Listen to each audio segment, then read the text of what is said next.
धन्यवाद सभापति महोदय कि आपने मुझे इस बिल पर बोलने का अवसर दिया। बेंजामिन फ्रैंकलिन ने कहा था कि when the well is dry we know the worth of water. उनकी कही हुई बात आज सबसे ज्यादा प्रासंगिक है, क्योंकि आज जलवायु परिवर्तन पूरे देश में एक चर्चा का विषय है और इसका सबसे प्रमुख कारण फॉसिल फ्यूल का इस्तेमाल है। हमारे प्रधानमंत्री ने ग्लासगो समिट में भारत का पक्ष रखा, जिसके अंतर्गत हमारे एमिशन टारगेट्स क्या होंगे, किस प्रकार हम रिन्यूएबल एनर्जी पर ध्यान केंद्रित करेंगे और कैसे भारत जलवायु परिवर्तन के विषय पर एक अग्रणी भूमिका में रहेगा। हमारी प्राथमिकता अब यह होनी चाहिए कि किस प्रकार इस लक्ष्य को निर्धारित समय सीमा में प्राप्त किया जाए और हमारा वर्तमान और भविष्य सुरक्षित किया जाए। आज इस सदन में हम एनर्जी कंजर्वेशन अमेंडमेंट बिल पर चर्चा कर रहे हैं, जो सबसे पहले 2001 में लाया गया था और 2010 में अमेंड हुआ था। आज 12 वर्ष बाद इस कानून का संशोधन किया जा रहा है। देश में ऊर्जा का संरक्षण करना बहुत ही जरूरी हो गया है। ऊर्जा का संरक्षण वर्तमान में करने से भविष्य में आने वाली पीढ़ियों के लिए कई प्रकार की समस्याएं कम हो जाएगी। यदि वर्तमान में ऊर्जा संरक्षण नहीं किया गया तो भविष्य में आने वाली पीढ़ियों को काफी समस्या का सामना करना पड़ेगा। ऊर्जा या एनर्जी की अगर बात करें तो इसका उल्लेख हमारे शास्त्रों में भी है, ऋग्वेद, यजुर्वेद, अथर्ववेद। हमारे शास्त्रों में भी ऊर्जा का वर्णन है और ऊर्जा हमारे देश में हर एक्टिविटी का स्रोत है, जो चाहे वो अर्थव्यवस्था से संबंधित हो या आम आदमी के जीवन से। इसलिए आज ये बिल और भी महत्वपूर्ण है, क्योंकि हमारा भविष्य तय करेगा और सस्टेनेबल डेवलपमेंट की जो बात है उसके गोल्स को भी हम अचीव कर सकेंगे। क्लाइमेट चेंज का जो मुद्दा है उसमें बाढ़ और सूखा जैसे प्राकृतिक आपदा और भीषण होते जा रहे हैं। उसमें 90,000 करोड़ से भी ज्यादा नुकसान होता है और यह हर साल की कहानी है, जिसमें कितने लोग, जिसमें किसान, महिलाएं, बच्चे और बुजुर्ग व्यक्ति एक नकारात्मक ढंग से प्रभावित होते हैं। आज सदन में चर्चा और संवाद हो रहा है और मुझे भरोसा है कि सरकार एक सकारात्मक एक्शन प्लान की संरक्षा करेगी, क्योंकि यह विषय राजनीतिक नहीं बल्कि राष्ट्रीय हित और हमारे विकास से संबंधित है। इस विधेयक के माध्यम से सरकार बहुत सारे सकारात्मक बदलाव ला रही है, क्योंकि एनर्जी कंजर्वेशन एक डायनामिक और इवॉल्विंग सब्जेक्ट है और टेक्नोलॉजी के साथ हम क्लीन एनर्जी की तरफ भी बढ़ रहे हैं। कुछ सुझाव है। क्लॉज 3 के माध्यम से इस विधेयक में सरकार ने ब्यूरो ऑफ एनर्जी एफिशिएंसी की सदस्यों की संख्या 26 से बढ़ाकर 37 कर दी है और इस कमेटी में मेजर कंपोजिशन ब्यूरोक्रेट्स का है, लेकिन एनवायरमेंटलिस्ट का कोई रिप्रेजेंटेशन इसमें नहीं है। हमारे कई ऐसे साथी हैं इस संसद में जो एनवायरमेंट के लिए अच्छा काम भी कर रहे हैं। मेरा सुझाव है कि इस कमेटी में सब्जेक्ट स्पेशलिस्ट की ज्यादा रिक्वायरमेंट है और मंत्री जी से निवेदन करूंगा कि इसमें ऐसे लोगों की भी लोगों को डालें। इसके अतिरिक्त इस विधेयक में अर्बन लोकल बॉडीज और पंचायत का भी कोई प्रतिनिधित्व नहीं है और ऐसे इंस्टीट्यूशंस का दायित्व है सबसे मैक्रो लेवल पर एनर्जी कंजर्वेशन करना। तो मैं निवेदन करूंगा कि इसमें यूएलबी और पंचायत को भी भागीदार बनाया जाए।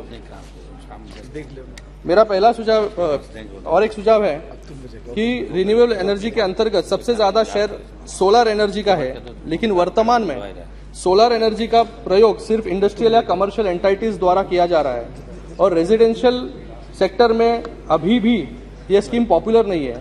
इसका प्रमुख कारण है कि रेजिडेंशियल एरियाज में सोलर प्लांट या रूफटॉप ग्रिड लगाने के लिए किसी भी प्रकार का इंसेंटिव नहीं दिया जाता है और जिस प्रकार आज इस बिल के माध्यम से आप ऑफिस बिल्डिंग्स और रेजिडेंशियल एरियाज को एनर्जी कंजर्वेशन कोड के अंतर्गत ला रहे हैं, वैसे ही रेजिडेंशियल सोलर सब्सिडी या इंसेंटिव के लिए भी सरकार कोई योजना लाए। मेरा और एक सुझाव है कि सरकार द्वारा 50 में से सिर्फ 39 सोलर प्लांट्स को स्वीकृति दी गई है और उसमें से सिर्फ 8 पार्क्स का काम पूरा किया जा सका है और 6 पार्क्स ऐसे हैं कि जिनका पार्शियल कंप्लीशन हुआ है। हमारा लक्ष्य था कि 40 गीगावाट्स का जो अभी भी लक्ष्य हमारा पूरा नहीं हो पाया है, मैं मंत्री जी से निवेदन करूंगा इस मिशन मोड पे पूरा किया जाए। सोलर प्लांट्स लगाने के सबसे बड़ा इशू जमीन की उपलब्धता है और इसके लिए सरकार को पीएसयू के सरप्लस लैंड को यूटिलाइज करने की योजना बनानी चाहिए और इसके अतिरिक्त जैसे Cochin airport fully solar power plant पर चल रहे हैं, वैसे ही अन्य एयरपोर्ट्स, बस स्टैंड्स, रेलवे स्टेशन को भी सोलर प्लांट्स पर चलाने की योजना बनाने की आवश्यकता है। इसके अतिरिक्त हमारा फोकस अभी तक सिर्फ स्टैटिक सोलर प्लांट्स पर है अब हमें floating solar plants, power plants पर ध्यान देने की आवश्यकता है। और विश्व का सबसे बड़ा solar power plant Madhya Pradesh के खांडवा में नर्मदा नदी पर बनाया जा रहा है। मेरा सुझाव है कि देश के अन्य राज्यों में भी नदियों पर ऐसी सोलर पावर प्लांट्स लगाने की आवश्यकता है, क्योंकि यह न सिर्फ एनर्जी जनरेट करेगी, पर इसका एक टूरिस्ट डेस्टिनेशन की तरह भी विकसित हम कर सकते हैं। जी, अगला है हाइब्रिड मॉडल। मेरा अगला सुझाव है कि हमें अब hybrid model of renewable energy पर ध्यान केंद्रित करने की आवश्यकता है। सरकार ने सोलर विंड हाइब्रिड प्रोजेक्ट की एक योजना बनाई है, लेकिन अब आवश्यकता है कि हम सोलर के साथ अन्य रिन्यूएबल एनर्जी सोर्सेज को भी हाइब्रिड मॉडल पर शुरू किया जाए। जैसे वेस्ट अफ्रीका में नॉर्वे सरकार ने एक सोलर हाइड्रो हाइब्रिड प्रोजेक्ट बना रही है। घाना में वेस्ट अफ्रीका में 400 मेगावाट्स के हाइड्रो सोलर प्लांट्स का निर्माण कर रहे हैं। और उसी तरह से मुझे लगता है कि कल मिथुन जी ने एक उदाहरण दिया कि तेलंगाना में एक आंध्रा में सोलर हाइड्रो पावर प्लांट। तो मुझे लगता है कि दिन के वक्त में सोलर प्लांट काम करेगा और रात के वक्त में ग्रेविटी के माध्यम से इलेक्ट्रिसिटी जनरेशन होगा। तो ये एक अच्छा मॉडल है जो हर पूरे देश में रेप्लिकेट करना बहुत जरूरी है। फिर उसी के साथ में नाउ प्लीज सर खत्म करो सर। हम स्मार्ट मीटर्स तो लगाते हैं, लेकिन स्मार्ट मीटर्स जो हम लगा रहे हैं सब जगह पर, खाली वहां पर रीडिंग्स की अनुमान हमें मिलता है। हमें यह अनुमान मिलता नहीं है कि कौन सा अप्लायंस कितना एनर्जी खा रहा है, कितना एनर्जी ज्यादा कंज्यूम कर रहा है। तो स्मार्ट मीटर सिर्फ एनर्जी रीडिंग के लिए नहीं, पहले वो जो मीटर्स थे पुराने उसको खाली चेंज करके डिजिटाइज किया गया और उसको स्मार्ट मीटर कहा गया। तो अगर मुझे लगता है कि आने वाले समय में जैसे बाहर के देशों में है कि कौन सा अप्लायंस कितना एनर्जी कंज्यूम कर रहा है, तो एनर्जी सेविंग के लिए हम प्रयत्न कर सकते हैं और एनर्जी कम यूटिलाइज हो सकता है। सर खत्म, last point. International best practices bringing in here learning outcomes from other countries on energy efficiency measures could be relevant to maximize the gains from energy efficiency. For example, Japan has developed a carbon reduction reporting system for small and medium enterprises, which involves both mandatory and voluntary reporting to the Tokyo municipal government. Based on these inputs, the Tokyo municipal government then educates the SMEs about EE strategies to gear them in a desirable direction.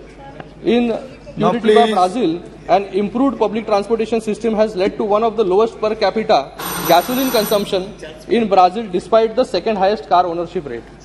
तो इन सुझावों के साथ मैं अपनी बात समाप्त करता हूँ।